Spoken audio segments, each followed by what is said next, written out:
Hariom, video please पूरा आप देखना यार। हरिओम। अभी आरोग्यम में बापूजी के दर्शन हुए पूनम के दिन, और बहुत ही गंभीरता से इस बात को सुनेंगे। बापूजी बोले कि इस बार मैं आखिरी बार आरोग्यम आया हूँ, और अभी जेल भी जाऊंगा तो वो भी आखिरी बार जेल जाऊंगा। देखिए, कृष्णा बहन को हम सभी जानते हैं। कृष्णा बहन ने अपने सत्संग में पूरे षड्यंत्र की पोल खोल करके और सभी को बता दिया था कि ऐसी ऐसी बात है, ये षड्यंत्र है, ऐसा चालू हुआ, पूरा उन्होंने क्लियर पूरी डिटेल में बता दिया।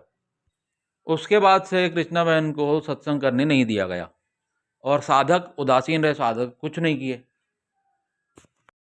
वो वीडियो, वो बात सबने सुनी है, पर क्या किया, एक कान से सुन के दूसरे से निकाल दिया। हमको कोई मतलब ही नहीं बापूजी से, ऐसा लगता है। हरिओम, पहले बापूजी ने कहा भी था कि आंखें खोलो, और ईश्वर प्राप्ति के लिए तो बापूजी डायरेक्ट बोलते हैं, उसमें कोई छुपाने वाला कोई संकेत नहीं होता है। ये सांकेतिक भाषा में बापूजी ने बोला था कि आंखें खोलो। और इन 11 सालों में हमने एक भी काम ऐसा नहीं किया है कि जिससे बापूजी बाहर आ जाएं। और साधकों की एक बस ये गलती रही है कि जो आश्रम के द्वारा करवाया जाता है वही साधक करते हैं बस। और बापूजी की आज्ञा के नाम पे ना खेल चलता है। जो काम बापूजी के बाहर आने के लिए हो सकता है, उसके लिए क्या कहते हैं, बापूजी की आज्ञा नहीं है। किराने दुकान में गया, वहाँ कचरे में पड़ी थी ऋषि प्रसाद। बापूजी का साक्षात्कार दिवस आता है या कोई और दिवस आता है, हम 11 सालों से कर क्या रहे हैं? फलानी सेवा की, फलाने को पुलाव खिलाया, फलाने को पलाश शरबत पिलाया, उसका फोटो खींच के फेसबुक में वीडियो डाल दिए, व्हाट्सएप में शेयर कर दिए, सब जगह हो गया। सुप्रचार के नाम से सबको मोबाइल पे लेकर के आ गए। सब साधकों की साधना गई, चरित्र का कितना नुकसान हुआ, कितने दुर्गुण आए, वो हम अपने आप को मतलब बहुत अच्छे से हम जानते हैं। हम हमारे अवगुण हम खुद ही जानते हैं। हमने मोबाइल में कितना नुकसान किया, क्या किया, कितनी चैटिंग की, कितने राग द्वेष किए, कितने भाई बहन बनाए, रिश्तेदार बनाए। मतलब ये है कि न ईश्वर के मार्ग में जाने के लिए हमने बाधाएं अपनी स्वयं खड़ी कर दी, और यही कारण है हम बापूजी के लिए कुछ कर नहीं पाए। साधकों की जो तड़प थी वो अपन सोशल मीडिया पे पोस्ट बना के या वीडियो बना करके अपनी मन की भड़ास निकाल दिए, वो तड़प हमारी चली गई। और सुप्रचार का परिणाम क्या हुआ आप बताओ? जो मैदानी तौर पर जा करके ऋषि प्रसाद बांटते हैं ये वो, और अभी भी 90% भारत में, अभी भी 90% लोग यही बोलते हैं कि बापूजी के लिए अनर्गल ही बोलते हैं, बापूजी दोषी हैं, यही बोलते हैं। कई सारे ऐसे शब्द हैं, मैं यहाँ बोल नहीं सकता, आप सुन नहीं सकते, ऐसे बापूजी के लिए बोला जाता है। जब पहली बार चुनाव हो रहे थे, जैसे बापूजी गए थे जेल, उसके बाद चुनाव हुए, तो ऋषि प्रसाद में मोदी जी की फ़ोटो, राजनाथ सिंह जी की फ़ोटो, खूब प्रचार हुआ।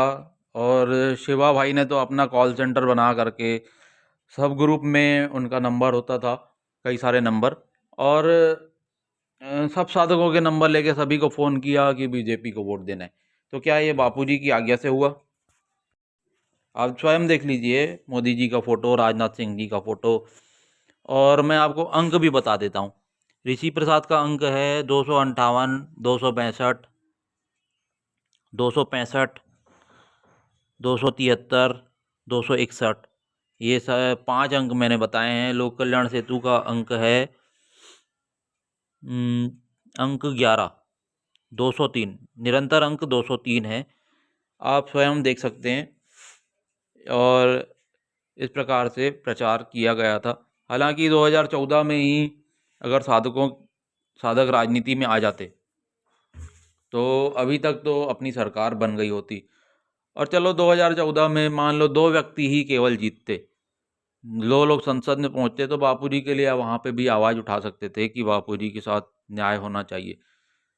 और फिर तो अपन अपना मतलब जो भ्रष्ट नेता लोग हैं उनको भी साइड कर सकते थे, उनको भी कुर्सी से उतार सकते थे। साधकों की संख्या करोड़ों में है, उनके परिवार, उनके जानने वाले, और ऋषि प्रसाद बाल संस्कार की सेवा पूरे वर्ल्ड में चलती है। और वहाँ से हमको आसानी से वोट मिल जाते, आसानी से हमारी सरकार बन सकती थी, फ्री में ही, कोई हमको खर्चा नहीं करना पड़ता प्रचार के ऊपर। जो करोड़ों रुपए खर्च किए जाते हैं, हमको 1 रुपया भी खर्च नहीं करना पड़ता। हम जिन घरों में 10-10 साल से जा रहे हैं, ऋषि प्रसाद दे करके आ रहे हैं, वो तो हमको ही वोट देते, हमारे बोलने पे क्या हमको वोट नहीं देते। परंतु चुनाव लड़ने ही नहीं दिया गया, और यही बोल के मना कर दिया गया बापूजी की आज्ञा नहीं है। तो भाई छोटा सा बात के लिए बापूजी के पास 3-3 4-4 बार जाते हैं। और चुनाव 2014 में मान लो बापूजी ने मना किया, किसी को, एक व्यक्ति को मना किया, और किसी को तो नहीं किया, बाहर वाले तो लड़ सकते हैं चुनाव। तो दोबारा पूछने गए क्या कभी? इन 11 सालों में बापूजी से 10 सालों में पूछने गए दोबारा? कि वो एक ही बात पकड़ के बैठ गए कि हाँ बापू? सीधी सीधी बात है कि चुनाव से, राजनीति में आने से बापूजी बाहर आ सकते थे, वो कार्य करने से साधकों को रोक दिया गया। सीधी बात यही है। तो भाई बापूजी की इस बात पे हम सभी विचार करें, और कुछ ना कुछ हम सभी साधक ज़रूर कुछ करें। और समय बहुत ही कम है, मैं तो यही कहूँगा। हरिओम।